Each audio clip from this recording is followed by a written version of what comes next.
So it's come to no surprise that I've been playing Apex Legends for the past week on controller, going for the number one, not number one, but plat on controller, playing solo. And I'm just going to say this: that I made a post the other night talking about Apex and controller and how there is a skill gap on controller. And what I meant by that is that controller on Apex is not just plug and play, kind of how it is on Call of Duty. Yes, on Call of Duty you have like your generic like settings that everybody uses, which is 6.6 dynamic, 1.8 or 1 aim down sight speed. Some people do 0.85, some people do 0.8, some people do 0.75. You know, the ADS sensitivity is a little, it goes per person, but for the most part you can plug in their controller in Call of Duty, have those settings in, and absolutely beam. On Apex it's kind of similar to the fact that everybody on controller uses like the same settings, which is like 4.3 linear or 4.3 classic, right?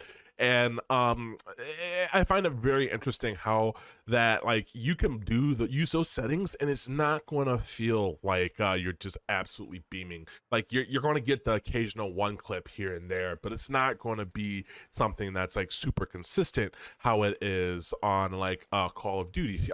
Dude, a week of Call of Duty I was beaming everybody and literally didn't have to worry about my aim. It literally was like I could close my eyes and just beam people. And I know that Apex does have rotational aim assist, and I just want to say that it doesn't work like the way that Call of Duty works. And I think the reason is because that on Apex Legends you do have guns that have actual recoil patterns. You do have different spray patterns for guns, and you can kind of mitigate that by aiming one way and then pulling your stick the other way.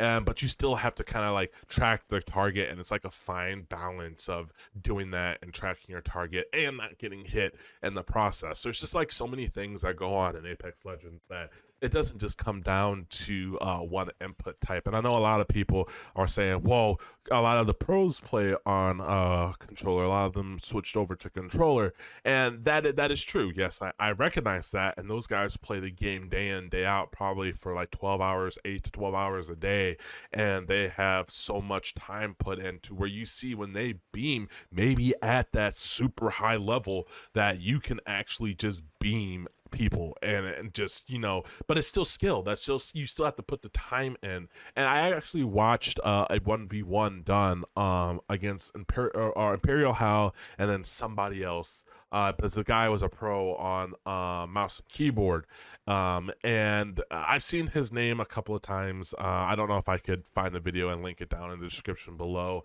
but basically he was on mouse and keyboard, Imperial Hal was on controller. Imperial Hal won on controller in the 1v1. They went up to 10. I think his was like 10-3, like he won 10-3. Then he switched over to controller, or mouse and keyboard, I'm sorry, and Imperial Hal won again after not playing controller for some time.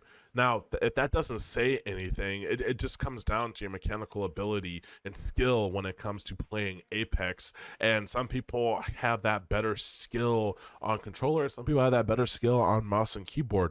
There is a fine line between how strong aim assist on Apex is and how strong aim assist is on Call of Duty. And then let's just say that Call of Duty is just like a linear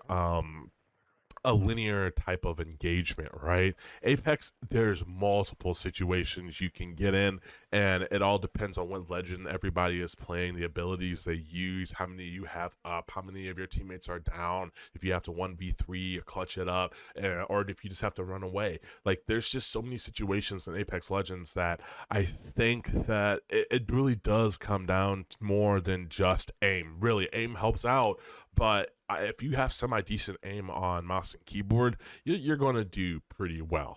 Like I said, I got to plat 1 on, or I'm sorry, plat 3 on mouse and keyboard, and then I got to plat 4 on controller last night.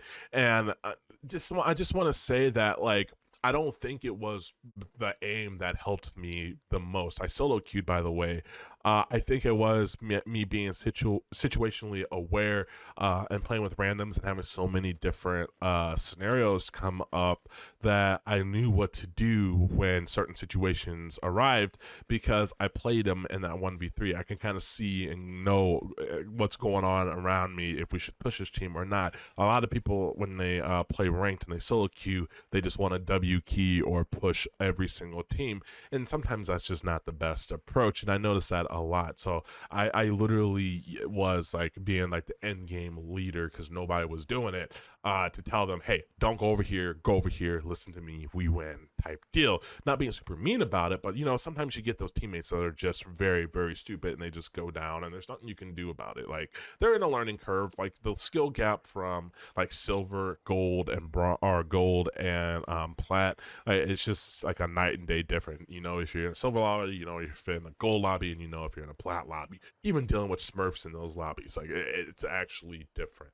So I just want to say that after playing for a little bit, I will say that all you guys that are complaining about the aim assist on controller when it comes to Apex Legends, I just want to say that playing it as in a ranked mode, playing it like the top Predators, yeah, it's never going to be a fair competitive environment when you have both mouse and keyboard and controller input in the same lobby. It's just not going to feel the same. It's not going to be competitively, the competitive integrity won't be there because you just have two different inputs. One does have an assistance, even if it's just not as strong as Call of Duty, but it's still there. It's just not going to be fair to where the other ones don't have assistance, if that makes sense. And I'm not saying that controller players, you need to get rid of your aim assist. No, that's just not how it is. You can have aim assist, but it's only fair when you're going up against another person with aim assist, right?